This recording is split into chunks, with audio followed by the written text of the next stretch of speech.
വടക്കേ പൊയിലൂർ ശ്രീ കുരുടങ്കാവ് കളിയാട്ട ആറാട്ട് മഹോത്സവം ഡിസംബർ 11 മുതൽ 19 വരെ നടക്കുമെന്ന് സംഘാടകർ വാർത്താ സമ്മേളനത്തിൽ അറിയിച്ചു.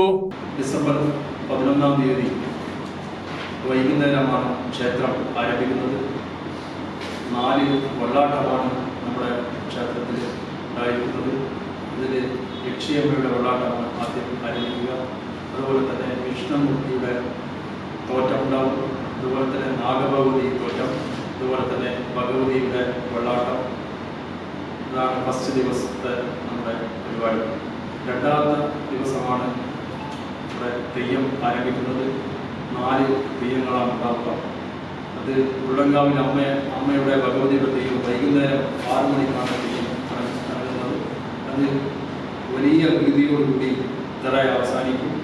തെറ അവസാനിച്ച ശേഷം പിറ്റേ ദിവസമാണ് നമ്മുടെ ആറാട്ട് മഹോത്സവത്തിന് തിരിതെഴുന്നത്. 13-ാം തീയതി രാവിലെ നമ്മുടെ കൊടിമര വരവാണ്.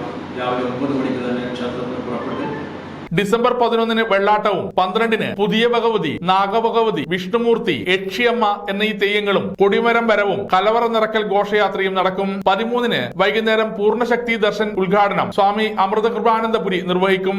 7 മണിക്ക് കൊടിയേറ്റവും തുടർന്ന് ഭാരത് മാതാ പൂജയിൽ അരീക്കര BSF ജവാന്മാരും എത്തിച്ചേരും. ഡിസംബർ 14 വൈകുന്നേരം രാജാ ഹരിചന്ദ്ര നാടകവും 15 നടക്കുന്ന സാംസ്കാരിക സമ്മേളനം പുരാവസ്തു വകുപ്പ് മന്ത്രി കടന്നപ്പള്ളി രാമചന്ദ്രൻ ഉദ്ഘാടനം ചെയ്യും. KP മോഹൻ MLA ചടങ്ങിൽ പങ്കെടുക്കും. 16 വൈകുന്നേരം അമ്പും വില്ലും സമർപ്പണവും രാത്രി ഗാനമേളയും അരങ്ങേറും. 17 പ്രശസ്ത സീരിയൽ നടൻ സജിൻ സഹസ്ര ദീപ സമർപ്പണത്തിന്റെ ആദ്യ തിരി തെളിയിക്കും. 18 രാത്രി പള്ളിവേട്ടയും 19 രാവിലെ പുതുച്ചേരി ആഭ്യന്തരമന്ത്രി A നമശിവായം ആനയൂട്ടും നടത്തും. വൈകുന്നേരം പള്ളിച്ചാൽ കല്ലറപ്പുഴയിൽ തിരുവാറാട്ടും നടക്കും. തുടർന്ന് ആറാട്ട് സദ്യയും കഴിഞ്ഞ് തിരിച്ചെഴുന്നള്ളത്തും പറയെടുപ്പും നടത്തിയുള്ള തീർത്ഥയാത്രയ്ക്ക് ശേഷം ഉത്സവം സമാപിക്കുമെന്ന് സംഘാടകരായ ക്ഷേത്രം മാനേജിംഗ് ട്രസ്റ്റി ഒന്തത്ത് കുഞ്ഞിക്കണ്ണൻ, ക്ഷേത്രം president M Santhosh, secretary Bineesh KP, general convener Babu TP Poyilur, രക്ഷാധികാരികളായ Nanu TK, Pattuvayil Bhaskaran, joint secretary Srinivasan PC എന്നിവർ വാർത്താ സമ്മേളനത്തിൽ അറിയിച്ചു.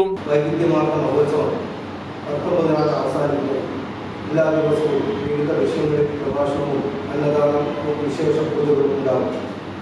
11 വെള്ളാട്ടം, 12 പുതിയ ഭഗവതി, നാഗഭഗവതി, വിഷ്ണുമൂർത്തി, യക്ഷിയമ്മ എന്നീ തെയ്യങ്ങൾ, 12 കൊടിമരവരവും കലവറ നിറക്കൽ, 13 കൊടിമരവരവും കലവറ നിറക്കൽ ഘോഷയാത്രയും നടക്കും. 13 വൈകുന്നേരം പൂർണ്ണശക്തി ദർശൻ ഉദ്ഘാടനം സ്വാമി അമൃതകൃപാനന്ദപുരി നിർവഹിക്കും. 7 മണിക്ക് കൊടിയേറ്റവും തുടർന്ന് നടക്കുന്നത് ഭാരത് മാതാ പൂജയിൽ അരീക്കര BSF ജവാന്മാരും എത്തിച്ചേരും. സമഗ്ര ന്യൂസ് പാനൂർ.